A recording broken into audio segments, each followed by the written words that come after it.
everyone. Welcome to, of course, Theorycrafting Thursday. We are also known as what did we say last week? Can we pick Lina yet? Podcast? I don't know, something like that. That's what kind of podcast we are today, and we're gonna find out that answer later this afternoon, evening, or morning, depending on when you're listening to this lovely show. I, of course, am joined by my co-host Proud. Hi. Hello, Proud. Hi. How are you? Okay, perfect. Same. I'm also similarly nervous for how this episode is going to go. Yeah. So, without further ado, let's talk about our week in Dota. How has your week in Dota been, Proud? Yeah, it's been fine. Trying out a new Sven build. Been playing a lot of Troll Warlord and a ton of Juggernaut because Luna got nerfed. Yep, again. She's not very good. And if I have to first pick a carry right now, it's gonna be Juggernaut. And yeah, that's just kind of how it is. I feel the same way. I've also been playing a not insignificant amount of Juggernaut, and even mid Jug, like I still am perfectly fine on. It is nice. There's just no overpowered carries right now. Like Druid's out completely. I mean he's like okay, but as far as I'm concerned, he's out completely. Lifestealer is still good, but like I don't want to go up against a Slark if I'm Lifestealer. As Jug, it's not as big a deal. Like there are certain things as a Lifestealer I don't want to go against, and I can fall off and I can't quite farm quite as quickly. But like I'm gonna play safe lane. I mean that Jug is just it's just like the safest safe laner to pick. And then if I am playing mid, I'm just like playing OD almost 100% of the time. So I've just been playing Jug and OD basically, and then some Troll Warlord and some Sven. Yeah, do you have like markers for when you pick Troll? I forget if we played Troll recently on a show or if we just talked about him, but I never know when to pick him. If Jug is picked, Troll has a ton of armor and he's fine. Against certain offlaners, it's good. If they have any squishy heroes at all, or if we have a Shadow Fiend or an OD on our team, like if my team picks like Ember Spirit, I'm not gonna Troll Warlord, but like if we have Ember Spirit, I'll pick Juggernaut for sure. But like he's not as good as Juggernaut, but he just like if I need a carry that's got a bunch of armor and that is fairly self-sufficient, I'll just go Troll Warlord almost like 100% of the time if Jug isn't available. That's fair. Yeah. He's good right now, and I don't know what it is about him, but it is not uncommon for me to Shadow Blade up next to someone and then like press W, right click them, press W and press R. And like my first one or two attacks is just gonna bash. It just like happens way too much for there to be any logic behind it. Yeah, I feel that way. I've been playing Troll recently, but I've played against a few Trolls, and it always feels that way. Yeah. They always it's a 10% chance, but it's always a first hit bash. Yeah, it's the new 17% maybe. Yeah. Yeah. I'm similar. I mean, I think our segment for today is gonna hone in on this topic pretty quickly. That's why I think we're gonna run through it. But my week in Dota has been mostly just me playing Lina and trying different builds. That's really it, honestly. I've just played a bunch of Lina games and a bunch of Jug games. I actually think that's the only hero I've played is Lina, and like maybe I played Jug once or twice. I haven't played a Lina support game in a terrible pub that was freaking normal skill, but I just had a bunch of like 3Ks that refused to let me do things. Yeah. And then, oh god, that game was a mess. I don't even know how I got put into that game. I was solo queue, and it put me in normal. Like, granted, it was at a weird time of day, but yeah, I was alarmed. Desperate for your awesome power, I guess. But yeah, Dota's just been like Lina for me because I feel like everybody basically like right when a new patch comes out, if you always test out your favorite heroes, right? Yeah. And Lina has been so unfavored recently that after her recent buffs and seeing her getting picked in pros, which people have been polite enough to send me links to, which has been nice. It's nice to have some confidence in my hero again, but still not 100% sold. But we'll go into that later because we will be playing Lina this week, as you can tell by the title of this in your podcast app or website or whatever you listen to this on. Yeah. Whatever. So let's talk about what we've thought about 7.03 so far. It was not a huge patch, but it was a significant patch. I definitely think we can both agree on that one. It did have like the more I play it, the more huge I'm noticing it is. Yes, I agree completely. Yeah. I feel like I haven't had a game yet where I'm like, I'm adequately leveled for this period in the game. Every game I play, I'm like, yo, I'm so fucking under leveled. This is so bad. And then I hit my scoreboard button, and I'm like, I'm the highest level in this game. 10% makes a big difference. Yeah, man. I like jungle the hero, and I got level 6 at like 7 minutes, and I was like, I did this perfectly. What the fuck? Yeah, I've definitely been feeling it too. It's kind of like one of those little things where, you know how like they'll change a cast point by like 0.1 or something, and you're thinking, oh, you know, this is not going to be a huge deal, whatever, you know, it's only 0.1, but then you feel it like crazy, like the axe buff, you know, however long ago that was, or the axe nerfs, excuse me. And that's one of those things where like you read it and you're like, yeah, whatever. Same thing with that 10% change to EXP. Like you read it and you're saying to yourself, oh, you know, whatever. But now I really feel it, and I kind of like it, honestly. I don't dislike it. Like you said, it does take getting used to. Yeah, it's like I feel like I just have to adjust a lot of, because like I feel like Slark is actually just a lot weaker right now, because I feel like a lot of in my Slark games, like not. I mean, obviously he's better because of the Helm of the Dom changes and stuff like that, and like Jug is good, therefore Slark is good and shit like that. But I feel like there's at least a huge portion of the Slark games that I play where it's like, all right, supports, please just leave so I can get level 6 because I'm like getting harassed and I'm out of regen and I just need 6 so I can like 1v1 this guy. Yeah. That takes so much longer now. Like, I feel like almost every game I'm like, I need to get 6. Please just leave so I can get 6. Like, it takes so fucking long to get 6 on a safe laner now. Like, it's so long. It's unreal. Yeah. And I feel like Slark of all carries like feels that the most. I can't think of any carry that's more dependent on their ulti to like stay in lane than Slark.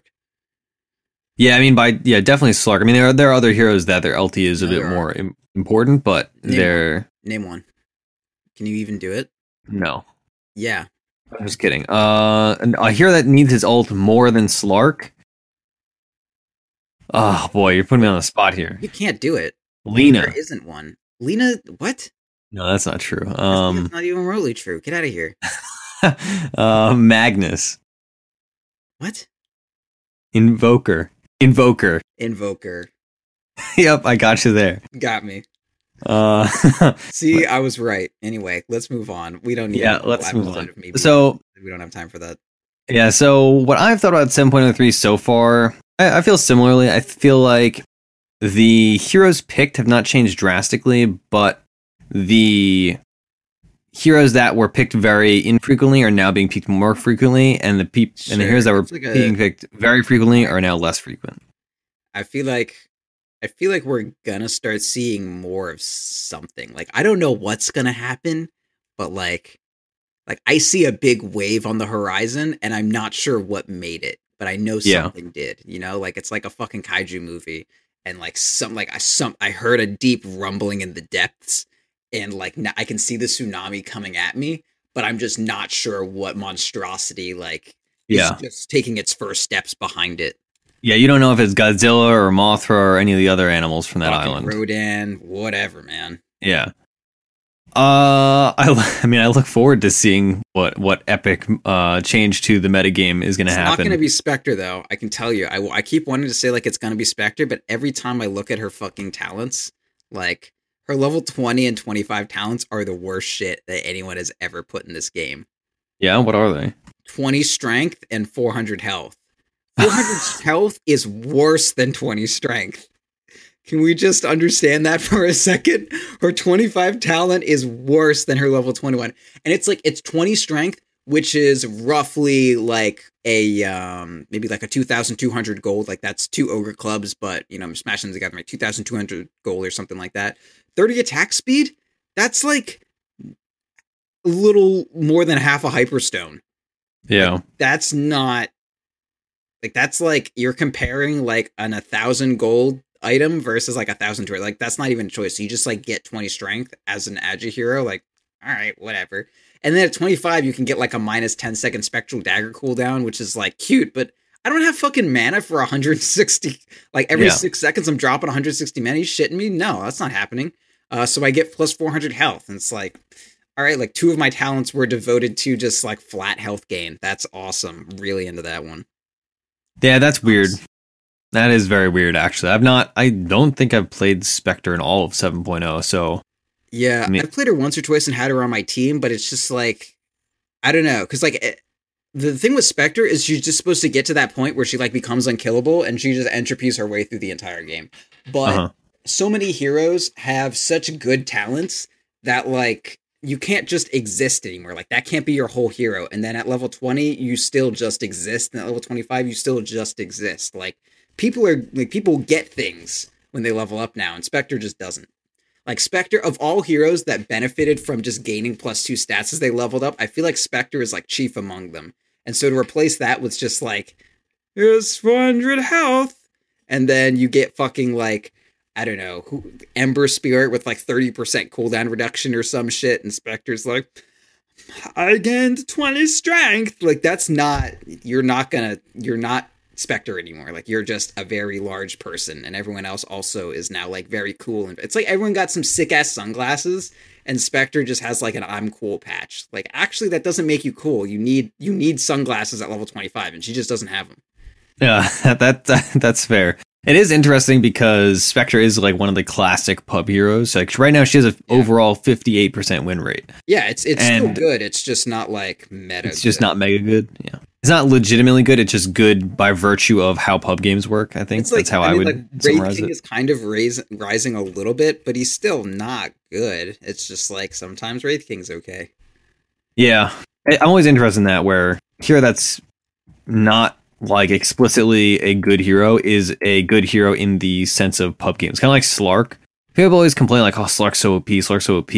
But he's not really OP at all. He's just good at pubs because it requires some degree of coordination or counterpicking to beat him. Yeah, he's good if you're way better than everyone else. But like, you know, he can capitalize off poor group work or whatever. And Spectre's the same thing.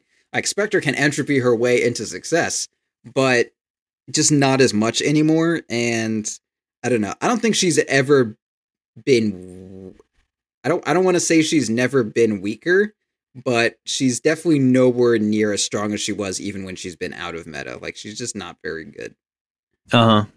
Anyway, I don't think Spectre is the fucking kaiju behind the tsunami is what I'm saying. Yeah, that's fair. Yeah, I honestly don't have any real predictions for kaiju level success either. Yeah. I mean, I really don't know, honestly. I don't even want I can't even really hazard a guess because I mean, Alchemist is on the horizon. Yeah. I know on the patch we said like, well, Alchemist gold gain system hasn't been nerfed at all, but everything else has. But I've played some games with him and he's decent. He's just not like, I'm just not feeling it. Yeah, I mean, it's funny because Alchemist is the hero that for probably the last 6 months, I want to say, pros have just been complaining about because they're like, man, this hero is so ridiculously strong on like a single person level that it's just game ruining, and like he functions so differently than everybody else in the game. So I like right after 7.03 hit, I remember seeing probably a half dozen to a dozen different pros just tweeting like, what do you mean no Alch nerfs? How is Alch not nerfed? Yada yada. So I'm always kind of I'm not necessarily surprised by that, but a lot of the games I'm playing, I'm not getting people who like know how to play around it or pick around it, which is a big part of it. But yeah, like I think he's good. I just don't. I'm not sure if he's like the looming threat on the horizon of like understanding these patches. Like I feel like these things are small and it's gonna be felt in like very small ways. They're gonna shift the meta around, like Slark not getting picked as much, maybe Storm out a little bit, just like anyone who's super dependent upon that 6, maybe getting phased out a little bit, and like the whole like landscape of everything is going to like shift a small amount, and like 2 fucking little aspects of tectonic plates are going to merge onto each other and create like an incredible spire that one hero like climbs to get up and become like the new monster. But I don't think there's anything like it's going to be a meta game thing, not a straight up this hero is stronger in the game of Dota. It's like because of the small shift, some little hero is going to burst up. And it's probably going to be Terrorblade, let's be real here. Yeah, Terrorblade, man. That's a good prediction right there. I could see it being Terrorblade. Also, by the way, I checked my thing earlier. I was reading the wrong thing. That was a very high skill game, that pub. Not a normal skill game. I was looking at the type of game. Okay. Anyway. Good to know.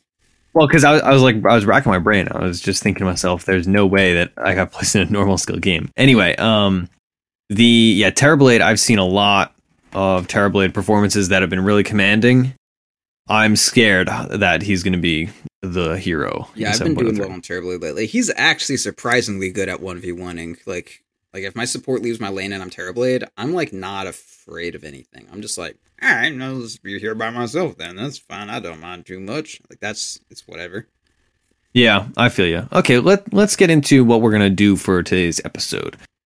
So, as you can tell by our previous conversation, I will be playing Lina. I'm excited to play Lina. I don't think we've played Lina on the podcast, maybe at all. Yeah, I don't think so. She's been bad for a real long time, too. That's for certain. Yeah.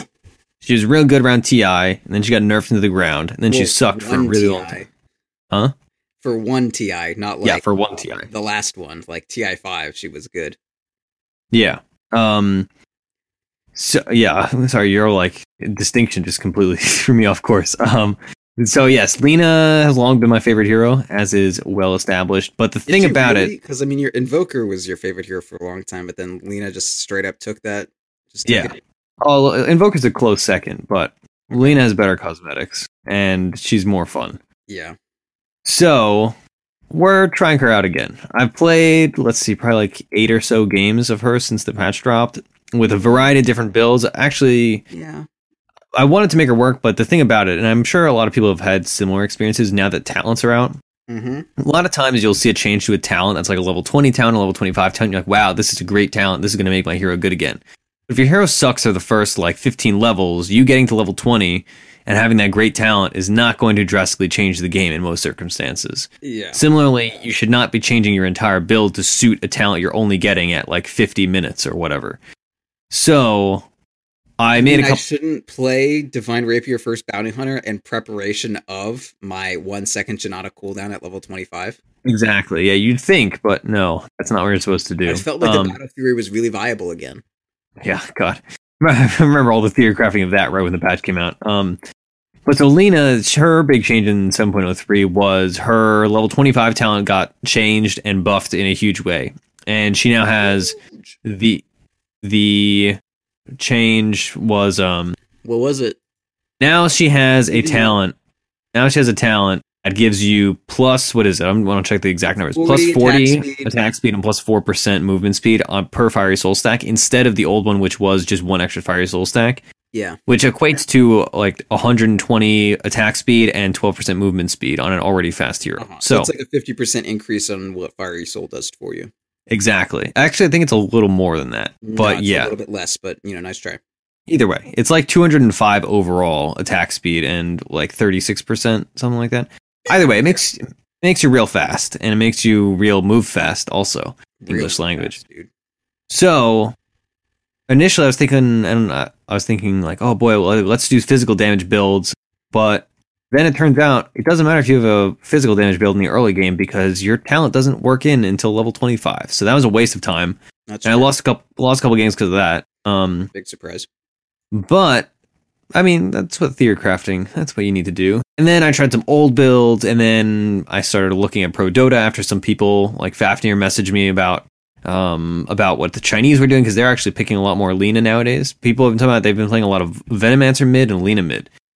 I cannot speak to the Venomancer thing, but the Lina thing, I did watch a game or two and look at a bunch of Dota buff stuff, and they're just rushing Bloodstone. Some are going Yule's Bloodstone, but other people are just going straight Bloodstone. Like, Mana Boots, Bloodstone, some build Bottle, some don't, because now you have Shrines and all that, and you just get fast Mana Boots anyway.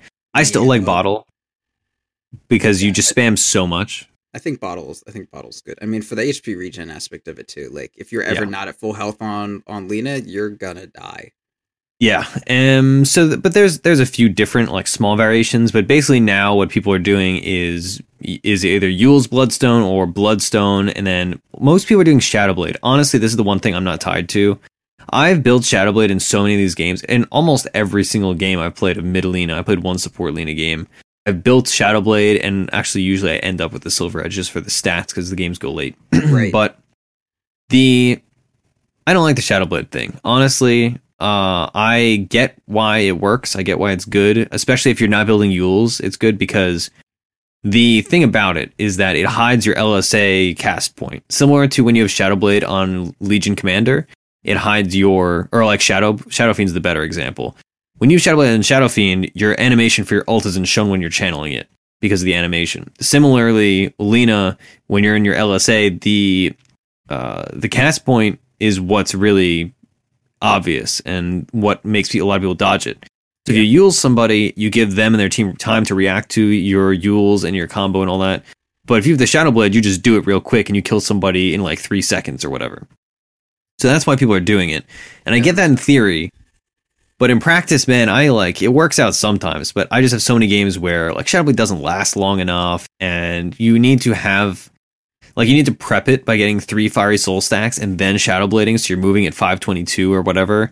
Yeah. But so many times it's like, well, I can't reasonably do that, and unless I have like exquisite vision of their map and know exactly where to go. Yeah, I've always looked at it as like Shadowblade is for like prowling and looking for opportunities, and Blink is for just seizing them. And I've always felt like Lina is a lot better, as in like you just do your shit, and then if you see an opening, you fucking like you get it. And if you are getting like a Shadowblade and you're looking through jungles and stuff, and she's not like a Slark, like if you get a kill deep in their territory and then they react to you at all, you just die. You're just dead. But if you're a Slark, I've died many times to that. Yeah, you can like Shadowblade and you whatever, and even if they're there to react to you, press R, you still have 4 seconds to kill someone, and then you like pounce over over a cliff and you're out. But Lina is just like, all right, I used all of my skills, now my ult is on cooldown for like a minute and a half, and now I die. Like that's not worth a support kill. Yes. So that's why personally I'm just gonna start skipping it unless it's like a Silver Edge game in specific. Yeah. But you can say a Spectre, which is again not a kaiju level threat.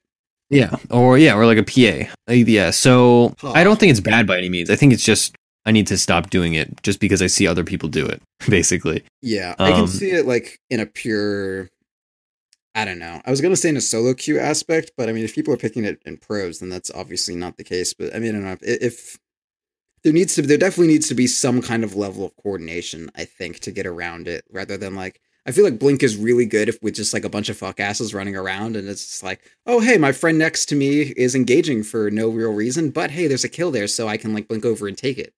I feel I don't know. I feel like that happens a lot on Lina. Like you just happen into like a 2v2 fight and then you just like throw a ton of spell damage in and you like wildly shift the outcome of it. Yeah, I agree. I mean, you never go blink on Lina nowadays. That's just not a thing because her animations are too long. Like you don't have that element of surprise that you just think like, you'd have real fast with Yules. Yeah, exactly. It has diminishing returns since you're super fast anyway. Even without Yules, even without the level 25 talent, you're still moving at like 475 at least. When you have 3 stacks, you always have 3 stacks during a fight. That's why the old talent was so bad. With a certain build. Yeah, with a certain build. But so yeah, I mean, we're gonna try a Lina game today, basically. So my game plan is I'm just gonna go, brown. Let's see. I don't know actually. Can you tell me? I'm gonna go null, bottle, mana boots, and then probably Yules, and then disassemble mana boots for Bloodstone. I'm not gonna do. Some people just straight rush Bloodstone. They get it like 15 minutes. Oh, yeah. I mean, I'll probably get Wand, yeah. Okay, well, you gotta... These things are important. You can't just... Oh, I don't know if I... And then someone plays Lina and it's like, shit, I fall over. Why do I keep dying so much? It's like, oh, turns out Ursi forgot to tell you to get a Wand and a Raindrop. Yeah. Well, I wouldn't... Raindrop... Honestly, I haven't been building Raindrops as much as I used to. Wow, holy shit. What a low skill player. I just like have been phasing them out of my play for some reason. Didn't you learn your lesson? I did, but now I'm like relearning that they're not the end all be all. Yeah, I mean, I can see it on Lina because she doesn't need the mana regen at all, but there are a lot of heroes that I buy. Like almost every hero that I don't go bottle on, like I don't go bottle on OD or Shadow Fiend right now, and I just replace it with like a Raindrop and the eventual Ring of Regen for my Hurricane Pike, and it's like better. Yeah, I mean, I still build on supports, but Lina specifically, I feel like I'm usually so far away from stuff too. But yeah, I usually just don't need their mana regen anyway. Yeah, I can see on Lina, especially if you're going for the Yules and like a Bloodstone, the mana regen from Raindrops probably unnecessary. But also, there's this weird dynamic. Is good. Yeah. Oh yeah, I mean, Raindrops are great. It's just there's this weird dynamic on a hero like Lina where usually being the situations that I am in, it's either I'm dead or I'm not dead, and there's really no time where 100 extra health is gonna change that. Yeah, because she's just like, so squishy natively. When people were talking about like Sniper Mask of Madness, like, well, he's already squishy, and just makes him squishier. And there's like, I mean, if wind blows, he dies. So like making it so if wind blows for an extra 0.2 seconds, you survive is not like, that's not a difference. He's still fucking dead. So just go mask. Like, I can see that kind of thought process. Yeah, yeah. So that's kind of my general thought regarding Raindrop on Lina. And I'll like Raindrop against Lina is still one of the most like annoying game breaking things. When in laning phase, it's fine because you just get rid of all their charges. But if you're trying to gank somebody and they have a Raindrop, it's just like I was playing against a Sven earlier, and actually that's a lot. I was watching somebody else play against a Sven. Okay, and they had a Raindrop, and it was just one of those things where it just, you know, like the hero is based on bursting somebody, and when a 225 gold item makes your hero useless, it's very frustrating. Anyway, that's that. Talent wise, I feel like a big part of Lina right now, or at least a lot of these heroes I'm noticing, I feel like people's inventories are having a lot more impact on whether or not they like live or die in these fights. I feel like more than ever, I'm like more incentivized to be like clicking on people's inventories before I actually go for them.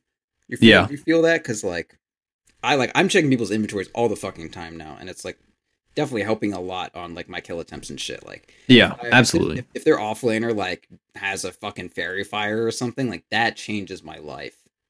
Like, yeah, I definitely agree. Drops and they have a salve in their pocket. Maybe I won't dive under tower, like that kind of thing. And even like offensive heroes, there are all these small items that's like, okay, well they have a Blightstone, which means I'm screwed. But if they didn't have Blightstone, I'd be great and I'd kill them. Yeah, I would say if you're a lower MMR player or a high MMR player, really, and you're not clicking on people constantly, click on people. You'll gain like 500 MMR. It's important. It's imported. Dude, it is imported also. Anytime anyone is like split pushing or something, all I'm doing now is just like, oh, Ursa doesn't have a TP. Oh, Ursa's TP is in his backpack. So like we can jump on someone and we've got a solid like 10 seconds before that Ursa can do shit. Absolutely. That's important to notice. Like just anyone who's like off split pushing, like, oh man, we can't really deal with them, but they don't have a TP, so we can like push real fast. And even if they want to help out their team, they can't. Yeah. Yes. Okay. So really quickly, I'll go through Lina's skill build. There are two builds basically. I prefer the one that I use, which is Dragon Slave level 1, and then I usually go in for Fiery Soul level 2, and then you go Dragon Slave, then you get LSA at 4. There also is a very common build where people go LSA level 1, and then they go Dragon Slave, and then they get Fiery Soul at 4. I like having Fiery Soul level 2 because it gives you a ton of harass, especially if you have the uphill advantage. Yeah. And that's me, though. There is some variance, but that is... Generally, the idea is always that you're maxing Dragon Slave at first, and then you're maxing LSA second, and then, of course, your passive third, because your passive isn't super relevant until you have your level 15 talent, which is plus 50 damage. At level 10, generally, I've been picking the minus 30 seconds respawn time, except for my support game where I picked LSA damage. I think an argument could be made for the LSA damage overall, but the thing about it is, similar to techies, when you pick the minus respawn time talent and then you get a Bloodstone, you're barely dead ever. And you get it so early on, right? Like even at level 20, Lone Druid would get like 50 seconds or whatever, and he'd come back in like 20 seconds after dying. But I mean, he's already level 20 and almost 25 at that point, so that benefit doesn't last for too long. But like if you get minus 30 at 10 seconds, like you're just never dead. You're just dead. Like that's your respawn time at level 10. Like, that's it. Yeah. And even past the respawn time aspect, there's this whole element of let's see how to say. I haven't been saving for buyback basically. So in a lot of games where it would be close, like neither here nor there, it'd be like, it'd be nice to have buyback, but maybe not. If I have a Bloodstone with even 10 charges, like let's say I died once, I have 8 charges, 10 charges, whatever, you're still with that talent paired with Bloodstone gonna be dead for like 10 seconds, if that. I played a game earlier today and they had like 18 Bloodstone charges, and of course I had that talent, and I died after having bought back, and I still only had like a 40-second respawn time, and I was level 25.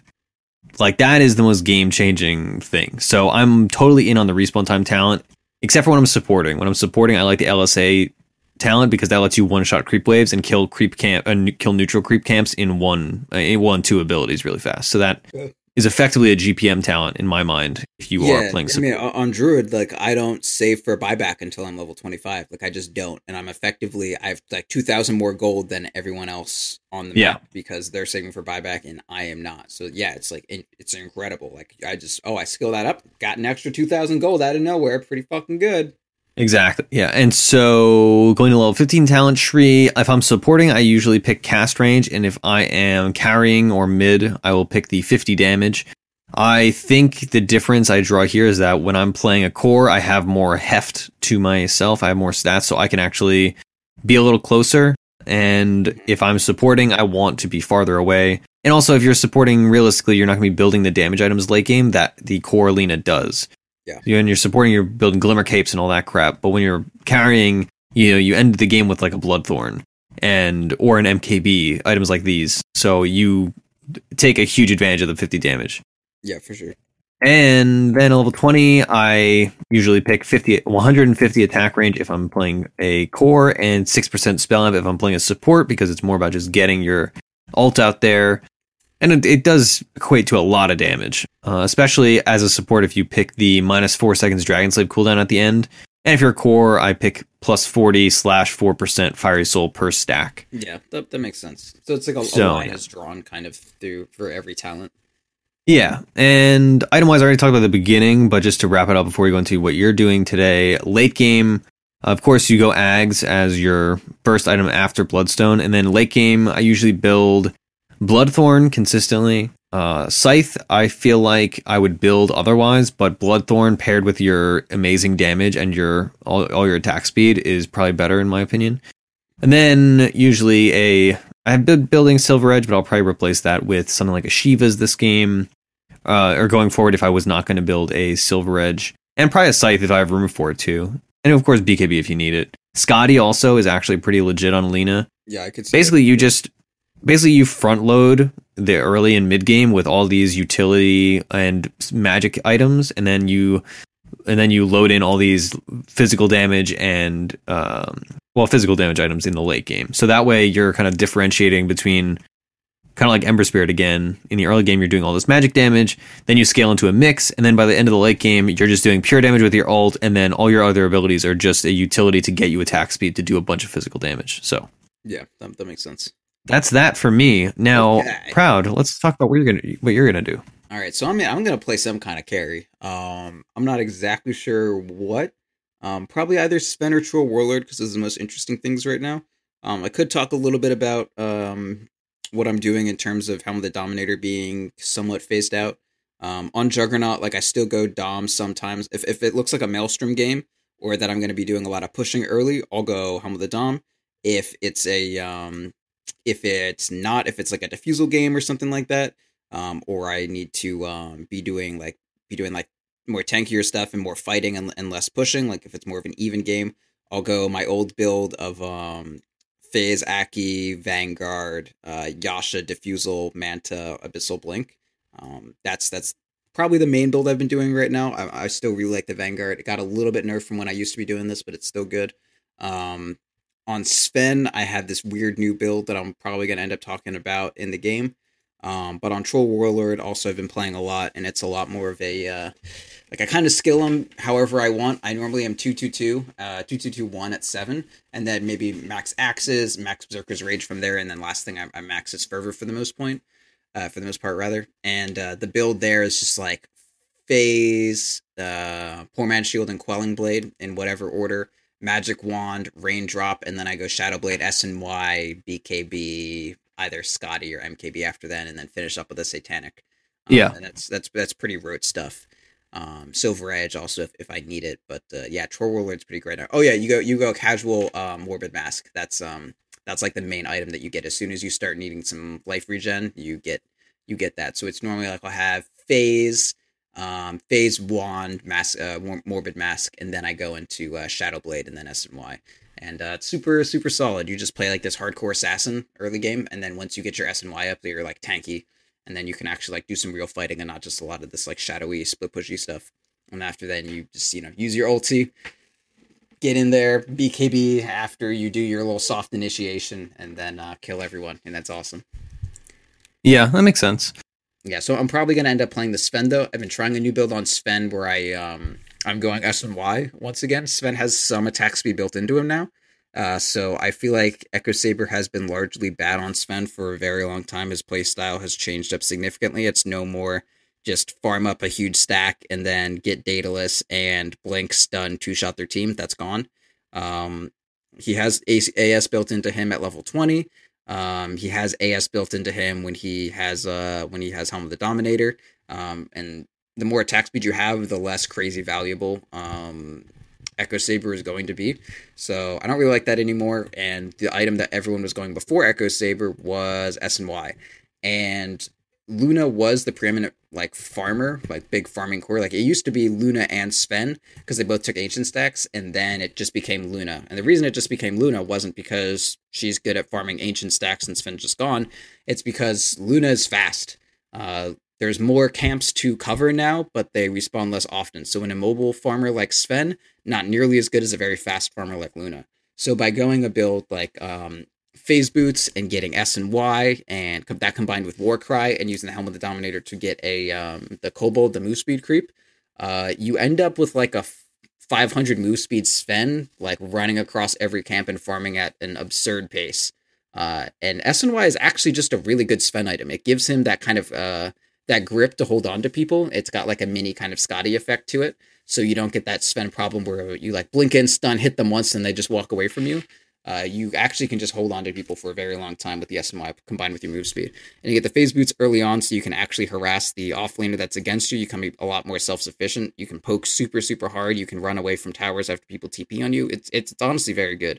But to enable that, you need a bit of extra mana, so I just get like, it's like Phase Boot, Wand, Raindrop, and then you just get the Dom after that for the life regain aspect and the ability to dominate creeps. You're not going to get any lifesteal later on, so getting the flat Morbid Mask doesn't make any sense. And the only HP regen item you're going to get in the future is going to be like a heart, and you can't just go first item heart unless you're doing really, really well, which is actually a thing you can do if you're doing really, really well. Oh yeah. For the most part, yeah, I've gone like let's see, like Helm of the Dominator, Armlet Heart if I'm doing incredibly well, and that's like a brutally good build. But if it's not a good Armlet game, then I think it's safer to just go for the S and Y and then blink, and then BKB, and then you can either decide to go for Daedalus or Heart after that, and whichever one suits your fancy. Yeah, that makes sense. Okay. I think those are the carries I've been playing. That's what their builds are. I'm probably gonna pick Sven because I love Sven and I love this new build. So we'll see how it goes. I really like the Sven build too. I mean, I obviously have not played it, but I think you played it in at least one of our games for the Sunday team stream. Yeah, I played it in the Battle Cup.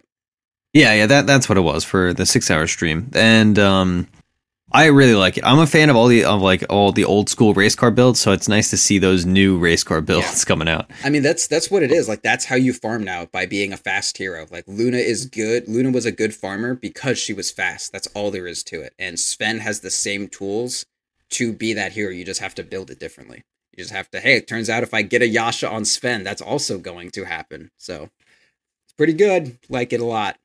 And you max stun. Yeah, it's nice being fast. You just get you get like max stun, 2 points, great cleave, and then finish out Warcry. Because if you're not farming stacks, you don't need to be like spreading your damage out. All you got to do is kill the main creep and have enough cleave left over to kill the two small creeps that are next to it. That makes sense. Okay, I mean, it sounds like between the two of us, we're gonna have two very fast heroes moving all around. Yep. You up in the front lines, me a few hundred units away. I'm gonna wait for you to initiate, then I'll counter initiate. Yeah. So one of the, I guess my last thing on Lina as far as items go, because people were theory crafting this early on. Oh yeah. Was people were talking about building Dragonlance on her, like Hurricane Play, because 4-staff's not bad on Lina. Okay, I can kind of. And I will say it doesn't really fit into the build unless maybe I would do it instead of this Shadow Blade if I'm not building the Shadow Blade. Yeah. But I will say what I did in my most recent game that I won. It was an hour-long game in a 5-stack, and what I ended up doing, because I was just super... It was like an hour-long game, and Lina, like, she builds so many small items that you get 6-slotted pretty early, and I was doing well. I was 18-3, and you farm super fast, too. So what I ended up doing was at, like, 50 minutes or something as my 7th slot item. I built a hurricane pike just to siege. So what I would do is, since like they had a really annoying team, I can't remember the exact comp, but I would just switch it out with my Yules or with my Shadow Blade, and then siege with it with all the plus attack range, and then leave after the creeps are dead, and then switch my items back out and in and out, and it was fun. Also, I think you could actually make an argument maybe to switch out her boots since she's so fast, but all her things are percentage move speed, so that wouldn't work. Never mind. If you still have the Yules, I think you could maybe do that, but without Yules, I would say no. Anyway, we'll see, because we're gonna hop into our game.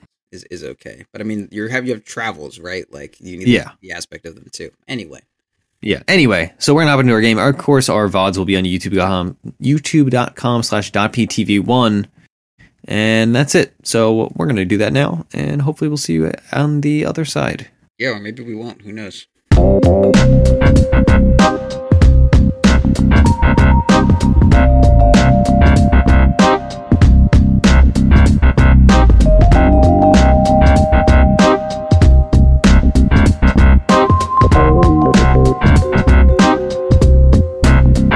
Hey, hello everyone. We have just completed our game. We are back. We have had a delightful time, I want to say. We both were playing heroes we really like. We had delightful teammates. We won. And it was a plus 29. Brandon's party anymore, so it's not really a big deal, but still. Yeah, it was the teammates that we liked solo. So we get a nice nice empathetic boost from that. We got we're doing our good. We're doing a service, a public good. This guy.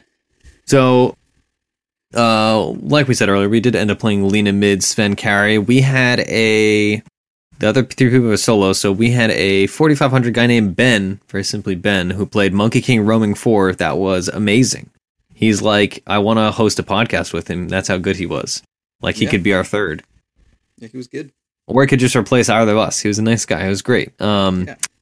So that's that. But putting that aside, I commended him, and I almost never commend people. But he ganked my lane. It was great because Proud. We haven't played Monkey King 4 on the show yet, but we were talking about it. We talked about it a few times actually, and you were saying I don't think it's that great. But the way he was ganking mid was really cool. But yeah, I mean, he did well with it. Yeah, it was interesting. It was very finesse based, I think it's much better on Dire. Like I feel like Radiant has good trees to gank into, but it's really hard to gank the Dire I can see that. trees. Also, any way you do it, you have to jump over their tower. Yeah. Also, you can jump straight from Roche Pit to the Dire's main jungle, whereas Radiant, if you're jumping into Dire's jungle, you can't jump near the rune spot from Roche. You need to jump very circuitous. Yeah. Whatever it was he was doing, honestly, I may watch that game from his perspective because it was very interesting how he weaved in and out of the tree line to gank mid and do all these cool things, and he ganked the off lane, and he did all kinds of things. So that's great. Yeah, it was cool. We did not play that hero though, so as happy as I was that he was on our team, and as helpful as he was in my lane, we will go over the full team comps. The enemy team had a jungle axe, a safe lane faceless void, a support Elder Titan, a middle Shadow Fiend, and an offlane Clockwork. Our team had a safe lane duo lane of Sven Rubik. We had an offlane Centaur. We had the roaming Monkey King, and we had, of course, the mid Lina. So our team, I would say, is with the exception of Monkey King, which is a little uncommon, I'd say. It was a very common basic team comp, and the enemy team had a whole bunch of melee heroes and 16 offlaners. So your advantage from the beginning, I'll say. Yeah, right? Wouldn't you agree? I would agree. I think that, even though they had a jungler and a roaming support, I think that the Faceless Void was about as good a safe laner as they could have gotten. Yes. And on an individual basis, their heroes should have done pretty well against us. Clock is miserable to play against us, Sven. Yeah, Elder Titan is not a lot of fun either. Faceless Void, of course, not too bad as Sven, but if I get caught in a chrono, that's a sad life for a Sven. Sven doesn't want to get controlled up. And then also, if you get caught in a chrono, you're just fucking dead. There's no world in which you survive damage when you're being held down. On an individual basis, it's a pretty hard game for us, but because we had successful roaming and our lanes just went pretty well, it was all very manageable. Yeah, you guys killed the Shadow Fiend 3 fucking times or something. Eventually, 3 times. The third was post laning phase, it was 12 minutes or something, but sure, it was definitely I would say this is maybe one of the best examples of a game that is not single-handedly, but in large part won exclusively by one person playing support. So, and like these were not, because we always talk about, you know, climbing MMR and whatnot. A lot of people are down on supporting to climb MMR, especially at lower MMRs. Yeah. But you could honestly do what this guy did, or you could do it on any other hero for that matter, in any MMR, I feel. And the way he was ganking was so effective. And even if his ganks didn't work out, he was still rotating around getting runes. So if you want to like learn how to support or how to roam effectively and get stuff done, watch this replay. That's for sure. I mean, if the match ID is in our public history, right, as .p.ursi or I Kill Giants, so feel free to find it and watch it. Otherwise, you can watch our VODs on YouTube, of course. But that, he definitely, I would say he set the foundation, and then we just kind of built off it naturally. So I know, like, classically, right, so it was a Lina versus SF matchup, which wasn't that bad. The only issue is that, of course, I do more damage than SF for the first couple waves, and I have Dragon Slave to work off of. But the thing about the matchup is that SF's projectiles are just so much faster than mine, and his animation is better. Yeah. And that SF kind of projectiles are actually absurdly fast. Like, they're faster than Queen of Pain projectiles. Yeah. It's surprising, honestly. Yeah. As I've been playing more mid, the thing that I'm noticing the most is the speed of projectiles. Like, it's pretty absolutely weird to be optimizing, but like with melee here, because like I play a lot of melee mids, but it's mostly like playing Shadow Fiend, Quap, and SF. Now I'm really noticing like motherfuckers have fast goddamn projectiles. Yeah. So that really mitigated my damage advantage, I'll say, against him. And he was like 5100 party, so who knows what his solo MMR was. But sure. I think it was pretty even. And then, like, of course, Monkey King sealed the deal for me. But it was a more or less even. Let me actually look. What did we have at 10? Actually, 10 is not very representative since we had so many ganks. Either way, it was 6 minutes for mid matchups. 6 is normally where I look at. Was there a thing for 6 in Dota? Well, in Dota, yeah. In Dota, yeah, not in Dota. 24. You had 24, and he had 17. So yeah, distinctly in your favor. Yeah, and I think we had first blooded him at that point too, or like we had killed him once. Centaur had 24. I guess he was mostly just 1v1ing that Faceless Void. But yeah, Faceless Void at 26, Centaur at 24 at 6 minutes. Okay, that makes sense. Yeah, Elder Titan roamed to my lane for the first couple waves to do the typical thing when you have an SF, and then he left. So, but either way, it was an okay mid matchup, but it was really sealed the deal because the Monkey King ganks. And Lina is a great mid to have when you have a rotating support to gank with you that can get kills, kind of like a Spirit Breaker is nice to have on your team when you're a Lina. Monkey King apparently is quite good. Stuff like that. Elder Titan also is a very good one. You can just get a sleep, a stomp.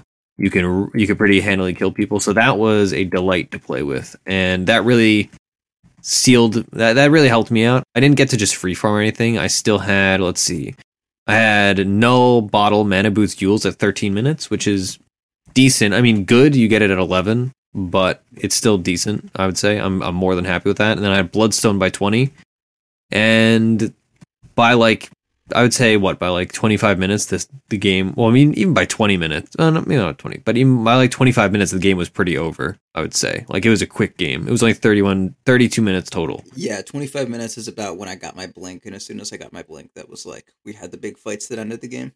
Yeah. Because I know I had Bloodstone, then we took like 2 team fights, and then that's when I was like, all right, this game is over.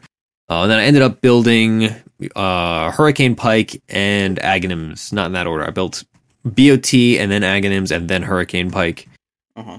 And that was it for me. I mean, the game was a great Lina game. I mean, playing against Clockwork sucks. Normally, I wouldn't go Hurricane Pike, although nowadays I may do it just in place of Shadowblade, but it was a fine game, really. Like, it was the thing I've determined, and I think probably my closing note regarding Lina.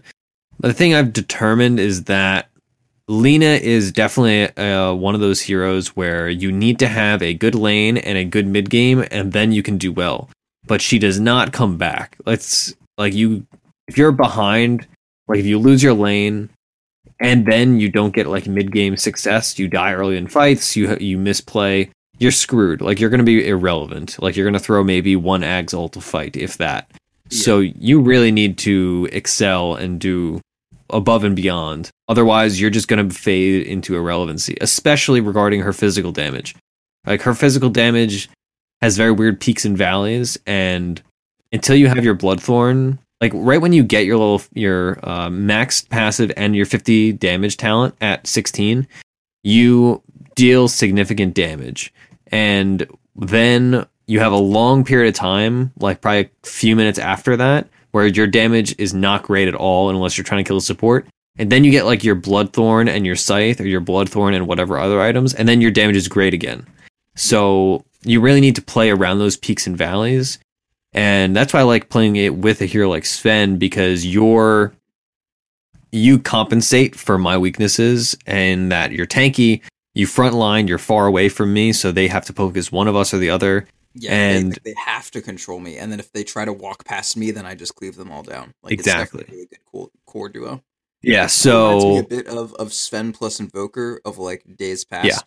But because Invoker and Sven, like the old Invoker Sven combo was like, Sven just literally didn't do shit while Invoker was doing shit, and then Invoker just didn't do shit while Sven was doing shit, and then they come together and it's great. But this is more like we're you're pretty similar to Invoker in that you just throw out a ton of spells and have some control. Of course, your spells are much less varied, but it's kind of like a similar concept. Yeah. But you're a lot more active than Invoker, and I'm the old Sven, but a lot more active than the way the old Sven plays. So it's just like, it seems like that old combo that like that MP used to run. Only like we both kind of moved in the same direction and still. Yeah, absolutely. So I mean that's about it for me. I'm just happy that I can play Lina again. I still I don't think she's not like, great, but that you can play her, I think, is the important thing. I have to watch more Chinese Dota, basically, to like I'm convinced that she's perfectly pickable and decent now. And now if I play solo queue, I'm not like annoyed by having to play mid if they ban Invoker. Mm-hmm. But at the same time, she's not like a solo carry a game hero. That's for sure. Like if you're playing one of these games where you're 5K and your team is 4.3 or whatever, and you're looking to say like, okay, I need to solo carry these people, Lina's not the hero to do that. She does not close games well, I'll say. Like, she can build you a lead, but if you can't take advantage of that, don't bother. And also, like, her performance in team fights requires a certain amount of give from your teammates. Like, yes, if you don't have me or Monkey King or Centaur starting out those fights, and you like Lina capitalizes, right? She doesn't just fucking kill everyone. Yes, exactly. She capitalizes, like Monkey King stuns someone out, and then Centaur presses R and they're terrified, and then you manage to get a Dragon Slave on 3 people, LSA on 2, and then like finish off the big dude with the ulti, and then right click down the support. Like, that's how Lina goes. She doesn't like, 3 people, let me kill them real quick. Like, she doesn't blink in BKB and then drop a bunch of arcane orbs and then OD drop the hammer on 3 people. Like, that's not what she's gonna do. Yeah, I think she's also kind of like Puck, I would say. She's one of these mids that is good for a certain purpose, but she needs other heroes on the team that are going to scale aside from the mid laner. Like, you need to have an off laner that's going to scale, or a roaming 4 that's going to scale. You cannot count on your late game to be safe laner plus Lina. That is not workable. Well, I mean, that's basically what we had there. I mean, Centaur doesn't scale. Well, Monkey King though. Monkey King doesn't scale. I mean, so maybe his scaling wasn't any part. Like, if that Monkey King was like a Sand King or like a Spirit Breaker, that would have been just as good. Oh, let's see. Those are 2 examples that I would still use. Like, those 2. Well, like Ogre Magi, for instance. That would have been fine. I don't know. Like, I'd Sven with Bloodlust in that game. Yeah, that would have been all right. Okay. Maybe, okay, a better example. Like, those games where you have 2 5s, basically, where you have, like, a Witch Doctor and a Rubik. Is definitely bad. No, I mean, but, like, you have a 5 that's playing 4, like, 4 Rubik. Like, just hero-wise, you want to play it with things that are going to scale. Bad, because it's not a 4. And Centaur scales in the sense that he is not... I mean, now is where I feel like the wording is just off. But no, I mean... I know what you mean. Like, you need someone... Heroes that build items and do things. Yeah, like the difference between a Slardar and a Centaur. Like, Slardar doesn't really do things. He just accents your team. Like, you need a third core in like a strong sense. And Centaur is definitely like a core. And Yes, Yeah, there's like exactly. the difference between what a clockwork does for you and what a and Timber what saw. like a timber saw. Sure. Yes, clockwork is a core, but he's not like a damage core. He's not.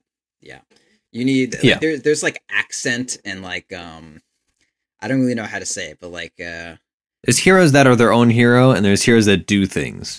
yeah. I don't know. This is hard. Like somebody. It's difficult for it. I mean, like given the examples, it's clear, but there's definitely not good terminology for this. Like it's like, Yeah. oh, hey, bounty hunter is a do nothing hero, and then someone's like, well, bounty hunter is very good. I'm like, I know that they do things, but they don't do anything. I'm Like, glad not you brought saying that they're up. bad. They just Because don't do anything. I was actually just about to bring this up. Somebody PM'd me, and he's just like, he's like, I'm catching up on the podcast, and I just am so frustrated anytime you guys say "do nothing hero," because, and I was like, I understand, but there's just no better way to describe certain heroes. Well, like obviously they do things, but for that certain phase of the game, they do not provide the necessary.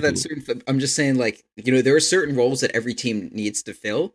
And certain heroes do not fill those roles at all. They do like Necrophos. Yeah, like Necrophos is a do-nothing hero. He doesn't do anything. There are things that he does, but like he doesn't fill a role. It's not like, oh well, we need our tanky temporary physical damage immunity small radius heal hero. Like that's not a role. No team needs that shit.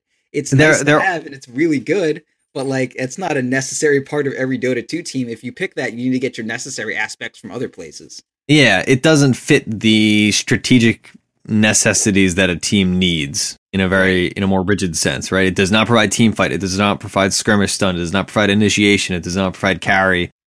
Yeah. It just provides stuff. That's just like an amorphous, like, oh, you're an oracle. Okay, all right. You do things, but whatever. You're building a settlement and like, someone gathers your food, someone like gathers raw materials, someone is like your defense, and then someone makes ice cream. Like, you love the person who makes ice cream, but the fact of the matter is like, you can't have everyone devoted to making ice cream in your new settlement. Like someone needs to fucking hunt. Someone needs to, like, provide for you. Not everyone can make ice cream. Everyone wants to make ice cream, Sam. Oh, it's funny you bring that metaphor up because I actually, fairly recently, I was studying colonial American history. And in some of the first ships to come to America, they would bring, like, useless people. I was reading one book and they're talking about like this set of people they brought over on a ship, and they're like, all right, we brought like 2 blacksmiths, we brought like 8 farmers, we brought X amount of like all these useful jobs and all these people with practical skills, hunters, seamstresses, tailors, etc. And they're like, yeah, we brought a jeweler. It's like, well, what the heck's the jeweler gonna do? It's like jeweler, like a bounty hunter, and they're just like, okay, like we need to farm right now. Yeah, and bounty hunters, and they're like, oh, well, the jeweler became the dentist. It's like, well, why don't you freaking bring a dentist? Granted, they didn't have dentists back then, but it was in London. Yeah. Anyway, let's talk about the Sven game because we talked about Lina and we talked about the overall game. Let's talk about you. All right, so I went with Sven this game. My game was pretty smooth. I had enough regen early game that I could just go straight up for the phase boots. I threw a stun early game to save my Rubik, and then I was like, then I made a judgment call. I said, okay, I have a mango, so I have one more stun in me for sure. But after that, I'm out forever. So you can't. Yeah, and I also threw a second stun for a kill. So we got 1 kill, and I was like, okay, I'm never gonna get another kill unless I have more mana. So I have 1 stun left, and that's it. That's my mango. I also want that 3 gen off of it. So the first item I bought was just a stick, and that actually gave me enough charges for a second stun at like 6 minutes into the laning stage. So planning ahead like that actually worked really, really well for me. So then after that, I got my phase boots up. Of course, I got my quelling blade for like first item quelling blade, second item stick, and then I just rushed my phase boots, and I could like the clockwork couldn't get near me. If I was near a creep wave, he would have to like he couldn't just battery assault, so he'd have to like walk away. And then as soon as he was like within cogs range, I'd back up, and sometimes he'd like fire the cogs and not hit me with it. Sometimes he wouldn't. But the phase boots were just great. It gave me a ton of move speed, ton of damage. Was last hitting under tower just fine. Then I took that straight into my my headdress, and then got a raindrop for the additional mana regen. And I just had like wand, phase boots, and headdress in a raindrop for a pretty long time, until like 12 minutes almost, 13 actually. And there were a number of times where I got like rotated on. There was one time where I died when I got rotated on, and that was because I was like under tower, but they hit me with like Chronosphere and Elder Titan, and Shadow Fiend was hitting me the whole time, and they had like an axe that blinked behind. The team managed to kill everyone, but I did die. So that was like a little bit of farm loss there. And then there was a second time where everyone and their mom fucking rotated on me. And it was like, I got chronoed, I got raised twice, I had a fucking clockwork hook shot or rocket like hit me. But because I had phase boots and I just ran away and I got away. And then a clockwork was trying to get me and I juked him out with my phase boots. And then, he hooked, I stunned him. And then he hook shotted me while the stun was like coming at him, but my stun lasted longer. And then I just kept running away because I got away from his cogs in time because of phase boots again. And it was awesome. Like phase boots saved my life, and they were still diving for me because they were like, "How can a Sven get away from our gank?" And then we killed like 3 people. It was awesome. And that was forever the time where I'm like, "All right, phase boots on Sven, rest of my life." And then I just got the Dominator, and my farm was actually pretty slow. I switched out my Quelling Blade at some point for a TP when I could have just kept the Quelling Blade in my inventory. I mean, it was in my backpack instead of I swapped out, but I could have kept it for a bit longer and had a bit more farm speed. But I'm still not entirely sure where I want to be going with this item build. I switched out. I had I never got my move speed creep. I had like a Frost Ogre giving me armor for the most part for most of the laning or for most of my farming phase. And that wasn't the best, but I just didn't really have another good creep. I only had 2 points in my cleave, and I think I maybe could have brought that up to 3 before I got more than 2 points in my war cry. But I think that's something that you can just kind of take as you notice it. But I think maybe 3 points in cleave is better than 2 for the most part. Like I really like going 2 points in war cry early because I feel like 10 armor is like once you get to 10 like plus 10 armor every time you press E, you're not taking physical damage. Taking up to 15, not too big a deal. But I think if I was like 4 points Q, 3 points W, and 2 points E at some point, I think that would be pretty solid. But I pushed towers with my ulti, and then I was fast enough to just run away the second. Because like the worst thing is when you're pushing a tower and then you see someone TPing and you're actually just not fast enough to run away in 2.5 seconds that they can't catch you. But with the phase boots and the Yasha and Warcry, I could just you could TP in and I would be basically home by the time your fucking TP finished. It was like wild good. Yeah. It was just pretty good. I definitely need to do something to optimize my farming a little bit, but I also did have like 2 major fights happened. Like I had like 64 CS at 10 minutes, and like a fight happened like they first ganked me at like 9 minutes, and then they ganked me again like 2 minutes later. So like from the 10-minute mark to the 12-minute mark, I only went up by like 8 CS. So that was 2 minutes where I only gained 8 CS. So a lot of shit happened there. But past then, I was like, farming up very well. So I don't think maybe there's not too much of an issue with the speed at which I was farming, and more an artifact of just like the pressure that was put on me. Okay. But like overall, I think it performed really well. Like I ended up like 8-1 and 13 or something like that. I felt strong as shit. Like being a really fast Sven is wild good. But yeah, so after the SNY, I just picked up a blink. And I noticed that most of their CC went through BKB, and a lot of it was burst oriented, like an Axe Call or something, or a Faceless Void ulti, or their highest damage just being like Shadow Fiend ulti or something like that. Mm-hmm. And so I said, fuck it, I have no interest in a BKB. I just want a heart, and then if I can live through this damage that's taken, I'll be fast enough to walk out of the fight, and then have my heart heal me up, and then I can walk back in. Typically, heart on Sven is like gives you a ton of damage, and then it heals you up after the fight. But if you do go this like crazy move speed build with phase and S and Y, you can actually like just walk away from fights in the middle of them, and you're hasted, so they just don't give a shit, and then you heal back up to full and you come back in. Yeah, one thing that I think we started talking about in the game was there's so much value to a hero that you don't expect to be super fast fast, because it's one thing like, oh, okay, like it's a life stealer. And like back in the day, let's say when Race Car build was the build on Lifestealer, or if you're looking at like, I don't know, Juggernaut, what's a good example? Who? Like Juggernauts? Are you just talking about an example? Yeah, like Juggernaut. Yeah, like if you're fighting a Juggernaut and they just run away from you, you're like, yeah, you just assume like, okay, he's gonna be super fast, whatever. But it's a Sven, you're like, okay, maybe you like see his items, maybe you don't, maybe you know, whatever. Or like but an enchantress. Like, I'm not going to chase an enchantress under tower. That is never going to happen. You will never see me like, oh no, let me go catch that enchantress real quick. Not going to happen. A Sven, though, Sven is like 290 move speed and he buys power treads and that's it. Yeah. Like, but my Sven, man, I'm moving at like fucking 490 and shit. And they're like, let's go catch this. Like, that's what happened is I ran away from them. And they were like, there's no way this Sven actually gets away from us. And then they chased me down to like the tier 2, wondering why I'm not dead yet. Totally. And we killed like 3 people for no reason. Totally. And I came in late. I was on the back. I was on the back lines because like, oh, Proud's gonna die. It's fine. And I was just kept farming mid. Dude, I got axe called, and I had like 400 health left, and I was like, this isn't gonna go well. But it was fine. I just stunned him and walked away. Okay. All right. I think we're done, right? So let's do some plugs. We stream on twitch.tv/.ptv. That's where you can find the Sunday.p stream team stream. That is 5 Eastern until usually like 8 Eastern, give or take. We stream in-houses Wednesday nights, 9 Eastern. Those also generally are like 3 hours. Those are very fun. Just pop into our Discord, discord.gg/.p. If you would like to participate, or if you just like to talk about whatever in the community. It's been very active recently, which is delightful. I'm usually on there all day. So, we also have a website, defenseofthepations.com. We have a YouTube channel, .btv1. That's where replay reviews are going up. I am doing them as fast as I can. I swear there are just a lot of them to do. So those go up there. Also, our shows go up there. You know, all the regulars, usually VODs from the .p stream team stream.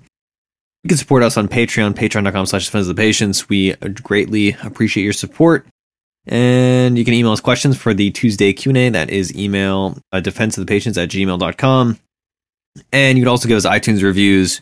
We keep saying we're going to read those, but I blame Roland and Cyphus because they are the ones that mostly say that, and then they don't pass them along to us. Have you noticed how easily blamable they are? Oh, yeah, man. They're super blamable. Roland tries to squirm out of it, but Cyphus is just like... He's a squirmer. Yeah. Roland is definitely a squirmer. Anyway... That's that. We're at Twitter. Also, I'm at Arsenity, Proud's at Proud Dota. Our show is at .p_show. And that's about it. Thanks for watching. Thanks for... I'm gonna like make a Sven build and put it up on the little Tumblr thing. The .pbuilds.tumblr.com. That's you can just go there and you'll find most of the builds are outdated these days, but I feel like this one in particular I'm gonna wanna like people are gonna ask me about because it's not just an obvious build you find anywhere. Cool. You're obviously not going to do anything. I'm obviously not. If you're playing Lina, PM me on Discord, and I will individually tell you what to do. Okay. I will do that much more easily than I will make a build. So that's that. Thanks for watching. Thanks for listening. Thanks for just in general, like everything, you know, just in general. So sweet. All encompassing everything. Anyway, it's very late. I'm tired. Good night or good morning. Good afternoon, something. Goodbye.